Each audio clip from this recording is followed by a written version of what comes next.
Bem-vindo ao Acon Talks, um podcast original da Acon, onde experiências viram estratégias e a prática ensina mais que qualquer teoria.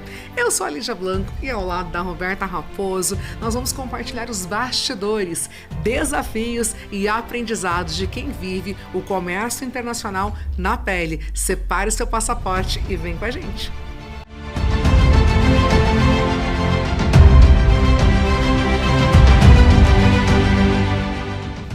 Hoje a gente vai mostrar o que quase ninguém vê, os bastidores da operação de comércio exterior.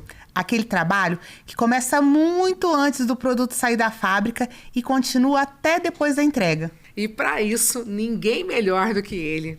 O cérebro que organiza o caos, o guardião dos prazos e que conhece cada etapa como ninguém. O nosso coordenador aqui na Acon, Michel Bortoli. Seja muito bem-vindo, Michel. Obrigado, pessoal, pela oportunidade de estar aqui novamente com vocês. Então, Michel, bem-vindo, né? Conta pra gente um pouquinho da tua história, antes de mais nada. Conta um pouquinho pra gente de você. Tem muita coisa aí, Michel. Quem é o Michel? Conta aí pro pessoal. Bom, a minha história no comércio exterior, ela começa em 2012, quando eu comecei a fazer administração com ênfase em comércio exterior, ali na Faculdade de Maringá.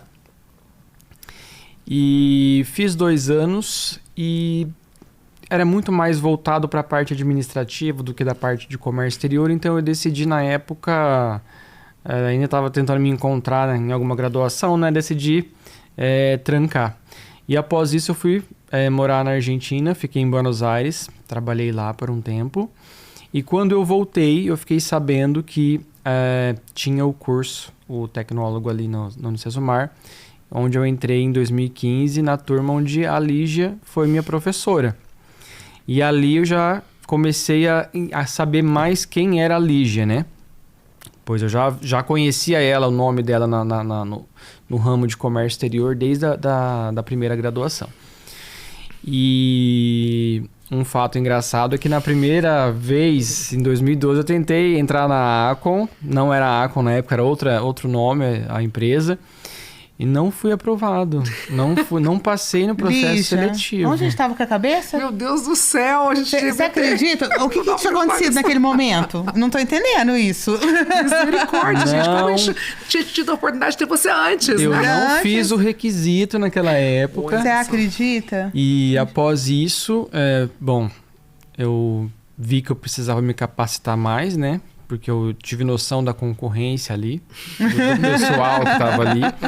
Então, busquei morar fora, em Buenos Aires, voltei, fui fazer o tecnólogo, já com o foco de que quando eu acabasse o curso, eu iria fazer um intercâmbio para trabalho também, mas mais voltado para aprender ali desenvolver o inglês, né? Porque era um dos fatores que pesou em várias entrevistas, era o inglês e o espanhol. Então, o espanhol eu já tinha, faltava o inglês. Aí, finalizando o curso, eu fui para a Irlanda, onde eu fiquei ali em torno de 1 ano. E ao voltar, eu me reaproximei da Lígia em um projeto que ela tinha lançado, para eu tentar, de alguma forma, me fazer ser visto, né?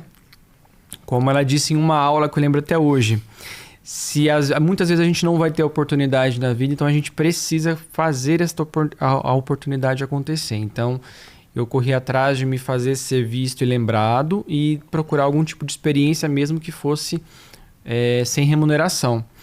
E ali a Lígia lembrou de mim, a gente começou a conversar e quando surgiu uma oportunidade eu entrei na Acon como auxiliar, né? Na época, como auxiliar para fazer pesquisa e desenvolvimento de fornecedores e auxiliar em alguns projetos de exportação que estavam bem no início ainda na época. E aí, né, Michel, só fazendo um adendo aqui, viu, Roberto? Não adiantou, você não consegui fugir dele, gente. Mas, brincadeiras à parte, na verdade, o Michel sempre foi muito persistente e resiliente e sempre nunca olhou as circunstâncias dele e sempre me chamou a atenção nele, né? Pela maneira, ele não tinha a habilidade que ele precisava no momento, mas ele buscou isso e sempre estava criando as oportunidades. E isso sempre me chamou muito a atenção por eu falar isso e também, não só falar, mas eu também vivo isso, né? Dentro da minha carreira, né? Conhecer até a Roberta, fazer o comércio, né? A gente fazer estudar juntas, criar empresa. Nunca as coisas vêm fácil, né? A gente cria as oportunidades e quando o Michel veio, a dedicação dele, tudo, bom, não vamos contar não, né, amiga? Vamos esperar, né, aí ele contar. Mas eu só queria dizer que o quão é importante, você que está nos assistindo aí, talvez tenha algum aluno, né, nosso aí do ensino à distância, ou você que está estudando, seja a área que você escolher, o fundamental é que você se aproxime, né, de pessoas que você gostaria de ser como, ou de trabalhar como, e também se prepare para isso, porque realmente não é fácil. Seja comércio exterior ou qualquer outra atividade, você tem que se preparar e muitas vezes você vai ter que investir, que foi o que o Michel fez, né? Investindo na carreira dele, depois até fazendo cursos, treinamentos. Então aí, ó, hashtag fica a dica, né, Rô? É verdade. Bom, agora que a gente já conhece o Michel, agora que a gente já te conhece, né, Michel? Vamos para a parte prática. Conta pra gente, para começar, o que significa fazer a operação rodar? Como funciona a rotina de comércio exterior, a rotina do operacional da ACO? Tá bom, para fazer... Basicamente, fazer a operação rodar, para mim, ela é muito mais do que executar uma sequência de tarefas, né? É garantir que todas as partes do processo, elas se cumpram. Desde a parte da prospecção inicial com o comercial, até o final da ponta, que é a entrega dessa carga. E a entrega dessa carga, ela é ou num processo de importação aqui no nosso cliente no Brasil ou em um processo de exportação no cliente importador fora do Brasil. Então, é realmente coordenar o time, entender onde está sendo os nossos gargalos, desenvolver algum projeto para melhoria e acompanhar e dar ali a assistência no que for necessário, né? Então, eu acredito que seja basicamente isso. Resumindo aí, que tem coisa, né, tem gente? Muita coisa, e mas... aí, eu acho que para tudo isso, né, eu acho que a organização é fundamental, né, Michel? Organização. Porque para fazer o negócio girar, e são muitas etapas, só que você já comentou várias conosco, o negócio tem que ser muito bem organizado, né? Porque é uma sequência, né? Uma coisa começa, a outra já vai dando sequência uma na outra, né? Sim. Então, ele começa com a parte ali comercial, ele vai para a parte, após isso, de desenvolvimento de fornecedores. Após a parte de desenvolvimento de fornecedores, que é o time que faz a negociação com o fabricante desse material lá fora, né? Em específico na China, que é o nosso maior mercado. Então, eu acompanho essa parte de desenvolvimento, de análise administrativa dos produtos, que é entender quais são ali os regulamentos envolvidos nesse produto, na classificação fiscal desse produto, se ele vai ter algum regulamento com algum órgão anuente, por exemplo, uma Anvisa, um Inmetro, algum registro específico, se ele tem alguma licença de importação ou se ele não tem nada. E, pelo contrário, existem até alguns benefícios, né? Hoje a gente, inclusive, vê que existem alguns maquinários que existe benefício para trazer, tanto da parte administrativa quanto tributária, que também é uma outra parte que a gente analisa, todos os impostos envolvidos no processo. A gente faz principalmente também ajuda na classificação fiscal, pessoal. Já ouvi gente falando aí que é só buscar o NCM no Google. Ah, já ouvi esse absurdo aí também. E não é bem assim. Se você pegar o NCM no Google e não for aquilo, não for analisado corretamente, você corre o risco de cair num canal vermelho e ser multado pela Receita, e vai ser uma multa justa, né? Porque é considerado até um ato de má-fé, então você pode ser multado em 1% em cima do valor da sua carga, do valor aduaneiro dessa carga ali, né? E mais a diferença dos impostos, né? Então é algo muito sério. E é algo que gera muito valor, inclusive, no nosso serviço, né? Pelo que você está falando aí, então, eu acho que planejamento é muito importante, né? E até, Rô, me permitem, Michel, compartilhar algo com essa questão da organização, que você falou, do planejamento da organização. Porque como comercial, o que acontece? O nosso papel é encontrar esse cliente aqui no Brasil que quer fazer importação ou exportação. Só que, a partir do momento que você faz esse atendimento, alguém tem que dar continuidade. Então, nós temos os nossos departamentos da empresa, mas o Michel, ele é o cérebro, porque ele que arquiteta tudo isso, né? Do comercial traz, só que assim, comercial, gente, ele tem meta e ele vende até a mãe, depois ele não sabe se vai entregar.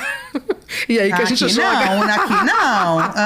Eu não deixo isso acontecer, não. Só que daí, o que acontece? A gente tem o Michel e a gente tem um time, né, Rô? Que daí é o seguinte, a gente passa e eles analisam e a gente troca muito essa bola, né? Eu acho que isso tem feito todo o sentido da nossa entrega ser de forma simples, como a gente, né, fala para o cliente, mas com vários desafios que é de fazer uma importação do outro lado do mundo, com exigências, como você comentou, com licenciamentos, com a melhor classificação fiscal. Então, ter um time entrosado, que graças a Deus, através do nosso coordenador, né, Rô, nós temos, é que faz com que a mercadoria chegue para você aí do outro lado, como se fosse uma compra, no caso da importação, no mercado interno, que vai demorar só mais um pouquinho, porque está do outro lado do mundo. E é por conta disso, né, desse planejamento e dessa organização que o Michel tem. E olha, gente, ele é organizado, né? Olha, gente, ele... Isso, inclusive, o que eu gosto sempre de explicar para os clientes é o seguinte: se você compra um terreno e você vai construir uma casa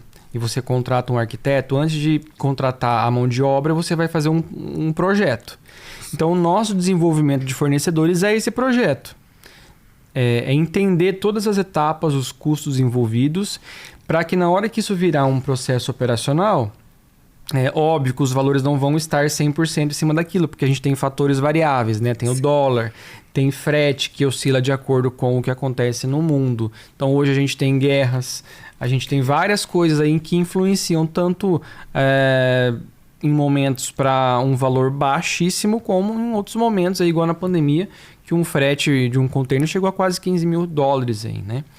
Então, a gente faz toda essa análise para que na hora da operação o processo saia dentro daquele esperado, com uma margem aceitável tanto para mais ou quanto para menos, mas que saia dentro daquele do que a gente desenhou no projeto, né? Eu acredito que a parte principal ali da organização muito se dá nessa parte do desenvolvimento. Após isso, ele vai para a parte operacional.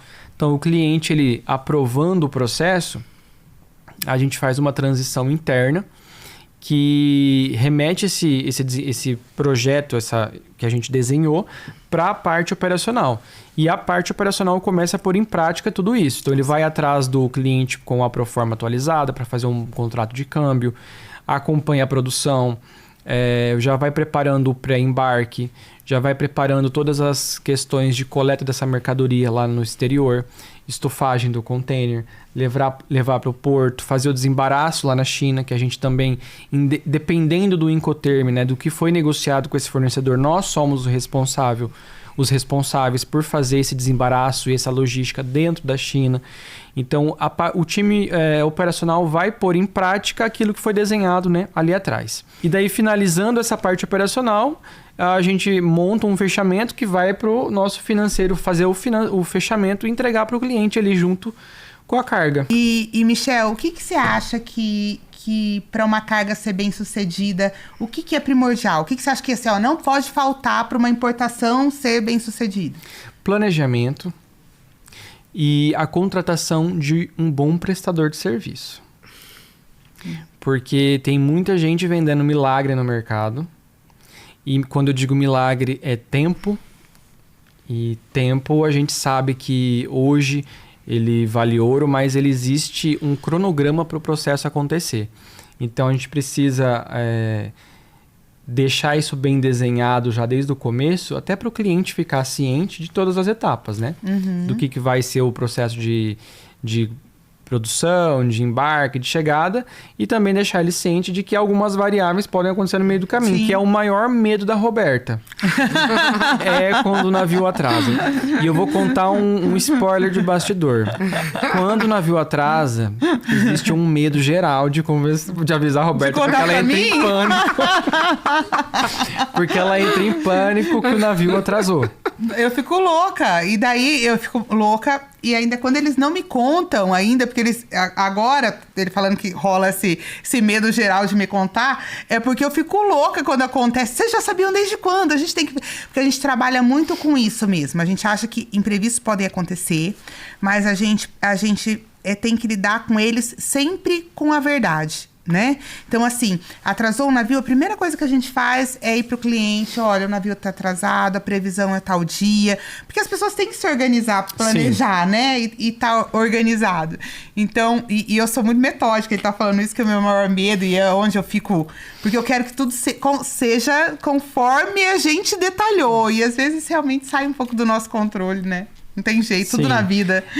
É um processo longo e sempre tem alguma coisa que vai sair do controle e justamente o projeto desenvolvido antes é para que a gente consiga mitigar esses problemas, né? Exatamente. E que caso aconteça, a gente já esteja preparado para resolver. Exatamente, esse é o sucesso. Porque a gente trabalha muito com fatores que fogem do nosso controle, como vocês comentaram. E ter essa previsibilidade é praticamente impossível. Só que, se a gente tem dentro do planejamento, e como essa experiência de mais de 20 anos, favorece muito. Porque a gente também já tem alguns pontos que a gente sabe que pode dar problema. Então, já previne antes. Então, até, Michel, com essa... uma das etapas, né, que você comentou e a gente sabe que é decisiva é a conferência documental. Né, e também tributária. Até pegando essa questão da previsibilidade, pessoal, o Michel vai comentar um pouquinho, né, dessa questão da conferência documental, mas, por exemplo, tem produtos que a gente sabe que tem ex-tarifário. A probabilidade de um fiscal, de dar um canal amarelo ou vermelho é muito maior. E aí a gente já se prepara antes com laudo, né, com laudo não tem jeito, porque talvez ele vá, né, mas com um catálogo desse produto, a gente já tem que pedir para o chinês. Então, assim, se a gente já sabe que isso pode acontecer e nós temos 90 dias para esse processo acontecer, a gente já pede antes, né? Então, tudo isso faz parte tentar essa previsibilidade que a Roberta exige. Né? E pega no pé. E por isso que as coisas acontecem também, porque tá sempre, né, nessa cobrança, porque para entregar o melhor para você, nosso cliente. Mas conta pra gente, Michel, sobre essa questão da conferência documental tributária, que é fundamental aí. Certo. A conferência documental, ela é feita desde o momento que antecede o pagamento, né, da carga para a produção. Então, a gente tem um primeiro documento ali que chama Proforma Invoice. Nessa Proforma Invoice não é obrigatório ter todos os documentos que vão ter que constar nela, como na Comercial Invoice, que é o documento final ali que é enviado após. Que é um orçamento, né? É como um orçamento, né?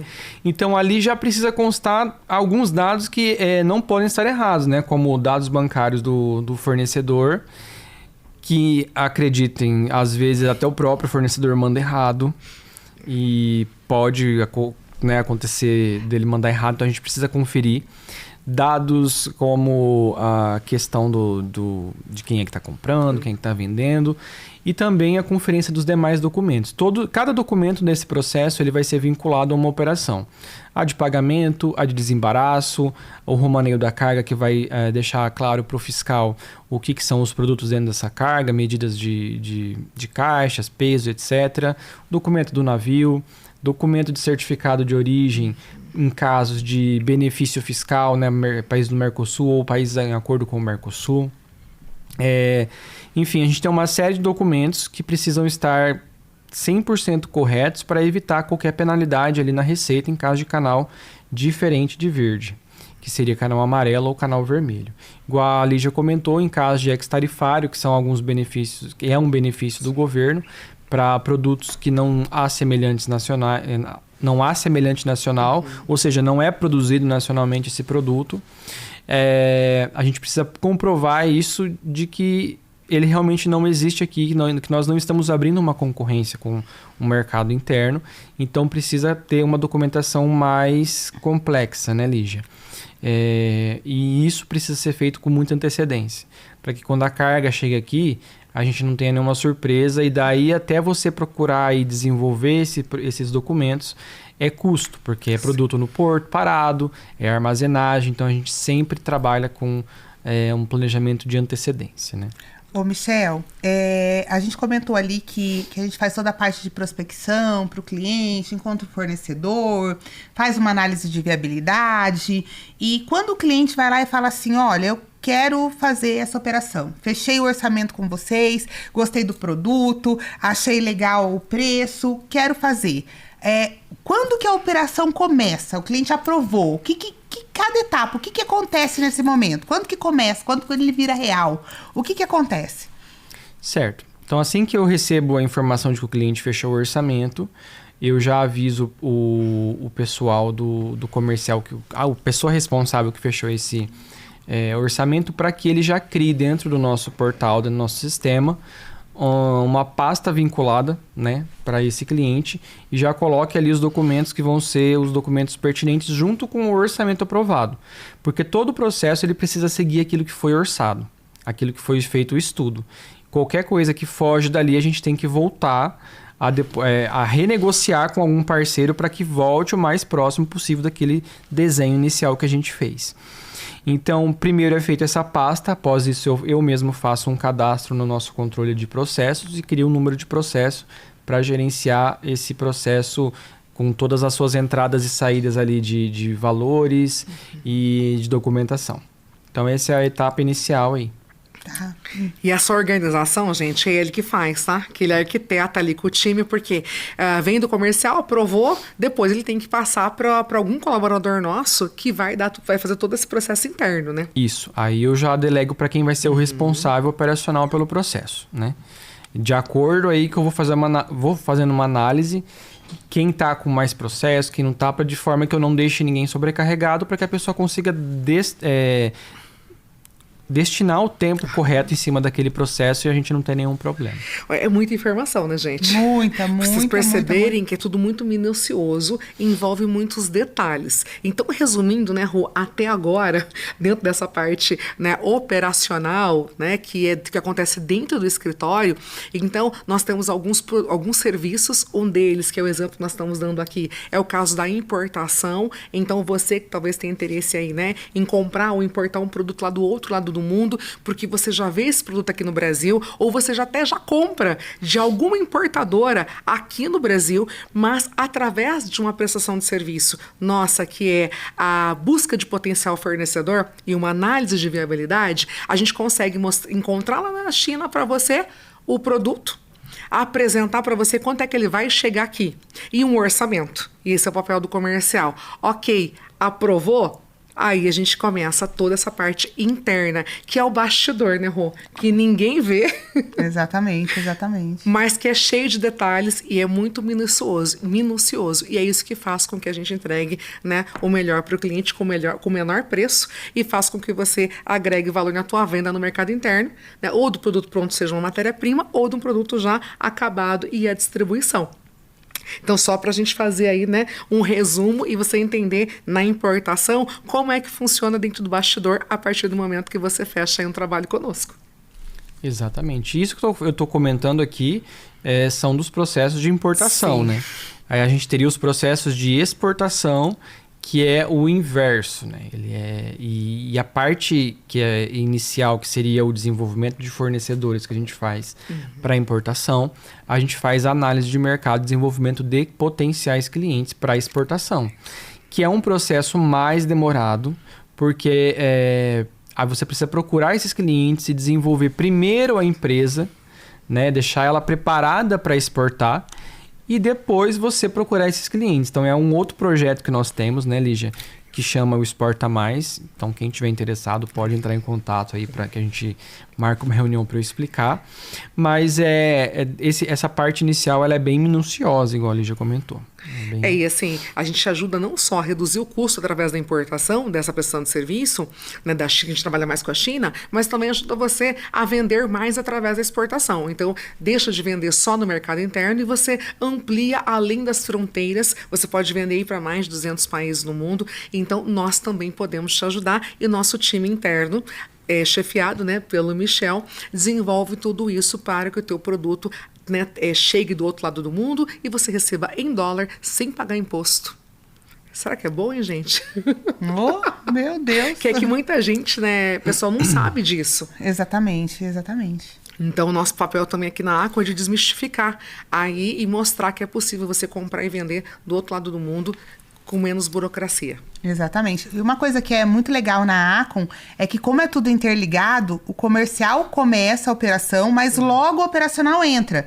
E depois logística, toda essa parte da operação. Conta pra gente, Michel, um pouco sobre esse bate e volta das etapas, né? Porque a gente tem todas as etapas do comercial, depois do operacional, um tá interligado. Como que funciona isso? É interligado? Como que funciona esse bate e volta? Como é que você faz pra não ter atrito, né? Tem essa, né? Fala, bom, essa parte é bem desafiadora, né? E isso é só possível porque aqui tudo é interligado. Então, a gente tem um sistema interno ali, e o comercial ele abre a conversa com o cliente, mas o operacional já entra na sequência para validar a operação e logo em seguida também o financeiro. Então, isso a gente tudo faz uma organização tanto dentro do nosso sistema de gestão interno, como também a gente tem um grupo com o cliente, onde a gente vai tratando tudo por ali. Então, os responsáveis por esse projeto, seja desde a parte comercial, da parte de desenvolvimento de fornecedor, da parte operacional e a finalização, todos estão dentro deste grupo. E eles só vão entrar em ação a partir do momento que chega na parte deles. E a gente vai deixando isso bem claro para o cliente, conforme o processo vai avançando. Igual eu falei, é uma parte bem desafiadora porque há transição de funções. Então, pode ser que alguma informação se perca no processo, mas a gente faz todo um esforço ali para que isso não aconteça. E quando acontece, geralmente é algo bem pequeno que não impacta na operação, né? Ô, Michel, e qual que é a parte que você acha que ainda é subestimada pelos clientes ou até por quem está começando aí no Comex? Porque a gente sabe, né, que quando a gente começou, né, vamos fazer aí uma volta lá atrás, né? Há mais de 20 anos, era tudo muito mais difícil. Na verdade, no sentido que a gente tinha muito menos informação. Hoje, com a internet, até para vocês terem uma noção, nós começamos passando fax, né, de um documento que é pro outro lado do mundo. Então, assim, a gente não tinha esse acesso à internet, essa facilidade que nós temos hoje. Então, a gente percebe que, muitas vezes, o próprio cliente, ele acaba subestimando isso, achando que é tudo muito simples, que você pode entrar na internet, encontrar o fornecedor, até porque, falando de China, tem Alibaba, né, Made in China, vários sites, e também, até o próprio chinês fala, né, eu te entrego aí. Tudo bem simples, né? Muito simples. Eu no comercial, e a Rô também, né, vê muito isso. Que você dentro da parte operacional, entendendo o dia a dia, né, conhecendo o fiscal, conhecendo os portos, aeroportos, né, e já está conosco há mais de 5 anos, né?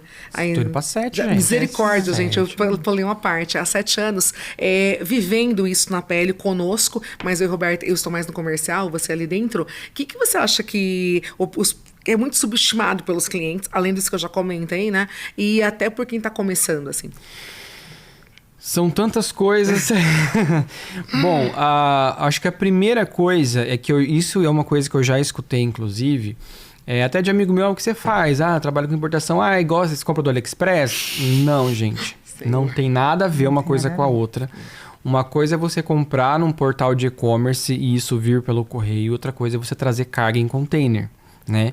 Que você vai envolver órgãos públicos de 2 países diferentes. Tanto a Receita Federal no Brasil, Polícia Federal, gestão portuária, como também o equivalente a isso no país estrangeiro. Então, você vai ter que lidar com gestão de um navio, um avião, você vai ter que lidar com gestão documental em outras línguas, não é na nossa língua. Você tem que lidar com a questão de legislação nacional, internacional e do país do nosso querido parceiro. Você tem que lidar com uma série de fatores que entra em outra coisa subestimada, que é o tempo. Exatamente. Então, qualquer erro pode ser crucial, né? Qualquer erro é muito prejudicial ao processo. E às vezes o cliente está tão ansioso que ele quer que tudo seja resolvido para ontem. E não é assim. A gente tem que fazer uma análise criteriosa do processo, né? Então eu prefiro que ele fique bravo comigo pela demora do que ele fique bravo comigo depois por algo dar errado. A gente fala bastante isso, né? A gente comenta muito isso lá na empresa. Nessa questão, assim, ó. Tem momentos que você consegue agilizar e acelerar. Tem outros que não. Que você precisa da atenção ali. Então, a gente cuida muito, né, Michel? Antes até da carga sair, em toda a documentação, para que realmente os problemas não aconteçam quando chegar aqui. Exato. Né?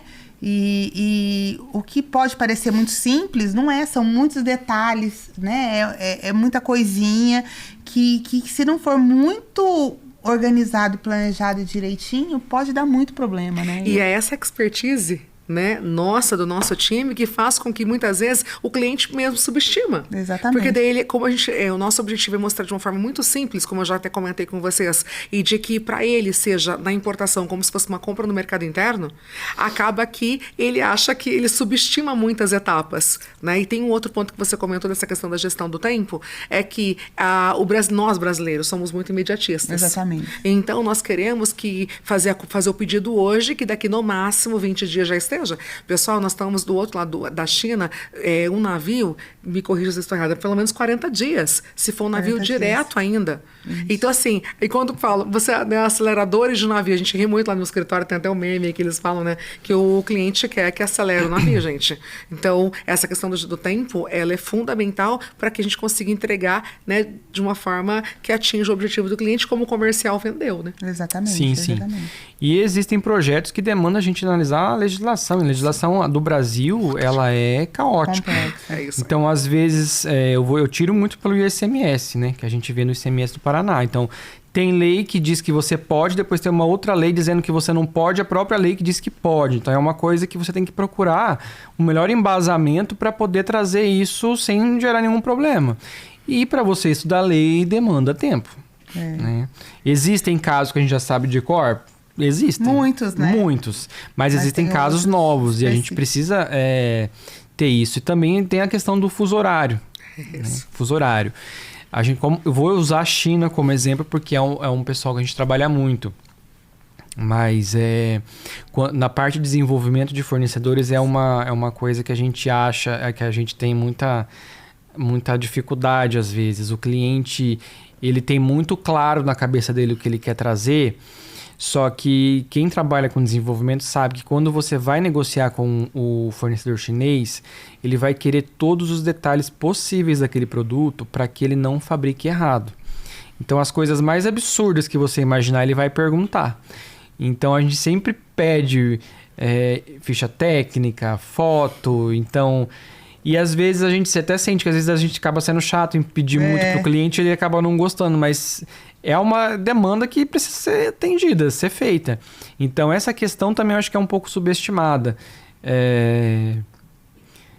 De que tudo vai se resolver muito fácil com o fornecedor. E não é, a gente precisa de informação. Eu acho que tudo isso exige muito conhecimento, né? Sim. Eu acho que assim, e a gente sempre comenta muito isso lá no escritório.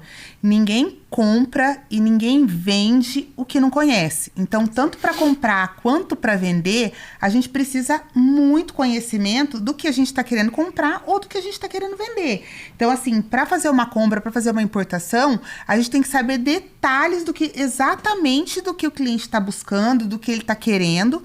E na exportação é a mesma coisa. A gente tem que entender muito do que a gente está querendo vender. Para o sucesso de uma boa compra, de uma boa venda, é o conhecimento. Eu acho que é entender daquilo e saber exatamente. E aí, como a gente trabalha com diversos produtos, a gente acaba sendo especialista em muita coisa, né? Sim. A gente entende de muita coisa. É bem bacana isso do comércio exterior, né? Que a gente acaba tendo que se aprofundar em muitos produtos, em diversos produtos. E amplia muito a nossa visão, Exatamente. Né? Porque a gente acaba conhecendo, como a Rô comentou, sobre de vários segmentos, claro, não tão aprofundado quanto o dono né, de quem né, produz, mas a gente tem um conhecimento muito, tem que ter, né, de diversos produtos. Então, quando nos perguntam quais produtos vocês importam, quais exportam, como comercial, importadora, exportadora, a gente trabalha com diversos segmentos. Então, isso para nós nós temos uma bagagem, né, principalmente na área da construção civil, na exportação, na importação também, eletroeletrônico, metal mecânico. Então, isso nos traz, e agora falando até do comercial, uma bagagem muito grande, né, para você saber lidar, convencer, compartilhar e, claro, vindo do comércio exterior, nós temos a parte técnica. Então, tanto eu quanto a Roberta somos formados em administração com habilitação em comércio exterior, então a gente sabe como é que é o dia a dia. Hoje, talvez a gente não esteja tanto na operação mais, né? Porém, ter esse conhecimento e aí ter esse também conhecimento de produto facilita muito para que a gente consiga convencer o cliente a que ele vai ter resultado comprando melhor, né, na importação para vender mais na exportação. E parece difícil, gente, mas é uma coisa que a gente gosta muito. Então, assim, tá no dia a dia, né, Michel? É tantos termos, tantas palavras diferentes, e que a gente até, né, Rô, discute muito lá internamente para ter uma linguagem mais simples. Mais simples, né? Quanto mais simples para que o nosso cliente entenda que importar ou exportar também é para ele. Não é só para grande empresa, não é só para grandes indústrias. Qualquer empresa de qualquer porte hoje pode importar, desde que ele esteja bem assessorado. Ô, Michel, deixa eu te fazer uma pergunta. Ali na operação, eu acho que deve ter acontecido diversas histórias, né? Diversas situações que você se lembre, que você se recorda. Mas eu gostaria que você contasse pra gente uma operação que foi inesquecível, assim, que virou história pra contar. Tem alguma... Olha, são muitas. Assim? Também 7 anos, né, gente? Tem história aí, né, Michel? São muitas, mas eu me lembro de uma em particular... que hoje eu não ficaria desesperado, eu ia ficar tranquilo para resolver, mas como eu tava chegado no comércio exterior, foi algo que me deixou meio em pânico. Foi um processo de exportação nosso de tintas, e quando essa carreta com essa carga chegou no país de destino, tombou um pallet dessas tintas. E esse pallet entrou na cidade... pintando todas as avenidas. Ele literalmente foi pintando as avenidas daquela capital, daquela cidade. Que envolveu bombeiro, depois envolveu polícia regional. Então, assim, na época... E lembrando, deixa eu lembrar dessa história, que foi na véspera do Natal. Praticamente. Presente do Papai Noel. Eu lembro de ter ficado bem apavorado com isso, fazendo cara de paisagem pra elas, assim, não, tá tudo sob controle. Mas em pânico e graças a Deus tudo se resolveu. E as fotos, vídeos do... E as fotos, vídeo de polícia chegando, e bombeiro pintando, e multa pra lá no cliente. Então, assim, isso foi um caso que aconteceu que eu lembro hoje, eu dou risada, né? Tem vários outros aí. Vocês lembram de algum específico? Nossa, são muitos, né? São muitos perrengues aí que a gente já passou, né? E que... Eu lembro de uma carga, um caso bem engraçado, que assim, tudo que podia naquela carga começou a dar problema. E daí deu problema para embarcar lá, não pegou o voo que tinha, era uma aérea.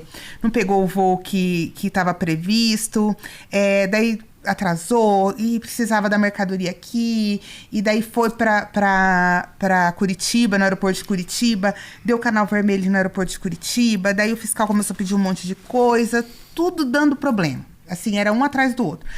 E finalmente a carga foi liberada, assim, já no comecinho da noite, assim, nos 45 do segundo tempo, porque precisava, eram projetores para cinema, era inauguração do cinema, e aquela loucura. De repente, liberou, né? Ai, vai liberar. Tananana. Bom, liberada a carga. Quando foram coletar, acabou a luz do aeroporto. Você acredita nisso? Não, eu não acreditei, porque assim, o mais difícil, né? Acabou a luz daquele terminal, a gente tinha que pegar a carga, não consegue coletar. Eu falei, não é possível. Depois de tudo que nós passamos, acabar a luz, para quem contasse, não dava para acreditar. né? E são essas variáveis que a gente fala que a gente não tem controle e pode acontecer, né? Exatamente. E aí, logo depois voltou, conseguiram restabelecer lá, conseguiu ser coletado a tempo para inauguração. Mas, assim, são muitos casos no operacionais, histórias para contar. Eu lembro também de uma, eu acho que você também vai lembrar, não sei se é do tempo do Michel, uma carga aérea também, que veio dos Estados Unidos, mas ela ia ser desembaraçada não em Manaus, em Roraima. Você lembra desse caso? Eu tava grávida. Você tava grávida. E aí a Roberta nós precisaríamos ir até lá, por conta de tava dando vários problemas, até com o próprio pré-posto que a gente tinha contratado. E aí a Roberta não podia ir, que tava grávida, já tava bem... Já tava bem avançado, não podia voar mais, né? E aí eu falei, não, pode deixar que eu vou. E isso foi num domingo, né? O dia que eu tive que sair aqui de Maringá para ir chegar até Roraima. E a carga chegou primeiro que eu. Porque dos Estados Unidos, né, ela vinha de Miami, ela foi para Manaus, que é bem perto, e de Manaus ela fez um trânsito aduaneiro, que eu esqueci, uma DTA, né, de Manaus para Roraima. E nesse processo de DTA tem prazo para chegar, e lá passava por uma tribo indígena. E essa carga, né, eu falei, não vai, eu vou conseguir chegar a tempo de lá, mas aí acabou passando nessa tribo, e você tem horário para poder passar nessa tribo, então assim, foi bem desafiador. E aí eu saí daqui no domingo de manhã, fui chegar em Roraima na segunda-feira de manhã, e a carga já estava lá, mesmo passando ali pelo processo. Né? Praticamente assim, chegou um pouquinho antes, na verdade, para ser bem sincera, eu encontrei a carga, eu estava dentro do táxi. Eu saí do aeroporto, peguei o táxi, não deu tempo nem de passar no hotel, eu fui direto. Quando eu vi o container não, né, a carga, porque eu sabia a placa do caminhão que tava fazendo trânsito, passando por mim, eu falei, moça, é minha carga. Daí o cara não entendeu nada, e assim, esse processo foi bem desafiador por vários problemas, né, que aconteceram até por conta da tribo, que demorou para poder passar o processo. E eu saí de Maringá, fui Maringá, Curitiba, Brasília, não, São Paulo, Brasília, Manaus e, enfim, Roraima. Então, assim, a gente trabalha, né, bem, o nosso trabalho acontece muitos perrengues. E vocês acharam que acabou? Não. Chegou lá, o pré-posto que a gente tinha contratado não quis atender mais. Deixou a carga no meio. Eu tive que contratar lá numa loucura, assim, pedindo indicações dentro do aeroporto de Roraima para conseguir um despachante, na verdade um pré-posto. A gente já fazia o processo aqui, mas precisava de alguém lá internamente para desembaraçar. Foi um rolo para encontrar essa pessoa. E aí, quando finalmente, resumindo, porque aconteceram vários pontos aí nesse processo, quando finalmente conseguiu desembaraçar, que foi pegar essa carga, que também era um cinema, que tinha prazo para entregar. Quando nós ia retirar do aeroporto também, teve algum problema interno, eu digo de política interna na cidade, que um dono de um cinema naquela cidade não queria que esse outro inaugurasse dentro desse shopping. Então ele envolveu, até a polícia deu no caso, porque ele não queria que fosse instalado esse cinema. Então eu falava, meu Deus, não tinha mais fim, porque quando você conseguia resolver uma coisa, vinha outra que fugia totalmente do controle. Por fim, era 4 ou 5 horas da manhã, nós conseguimos então que fosse entregue. Eu fiquei lá no shopping aguardando até que fosse entregue, realmente, enquanto não foi instalado, eu não saí de lá. Achou que terminou? Não terminou, gente. Peguei o voo, voltei para Maringá. Todo aquele projeto, né, volta tudo. E aí, esse dono de cinema, né, não satisfeito, mandou uma carta para embargar, conseguiu o apoio lá de não sei, da cidade. E aí volta o nosso cliente de novo dizendo que eu falei, meu Deus, já não tem mais fim. Mas aí, né, resolveram. Então, assim, pra vocês verem que não finaliza o nosso processo, né? Somente quando a gente, eu digo, faz o orçamento, aprova e a gente cuida de ponta a ponta. Até do pós-venda, pessoal. Então, assim, é um processo desafiador, só que eu vou confessar a vocês, e vocês também têm essa sensação, quando a gente consegue, né, finalizar essas cargas problemáticas, isso dá uma alegria, uma satisfação. É gratificante demais. É muito gratificante ver que, porque é muito fácil, né, Michel, você do operacional e a Rô como diretor operacional, você ser um profissional, uma empresa de canal verde.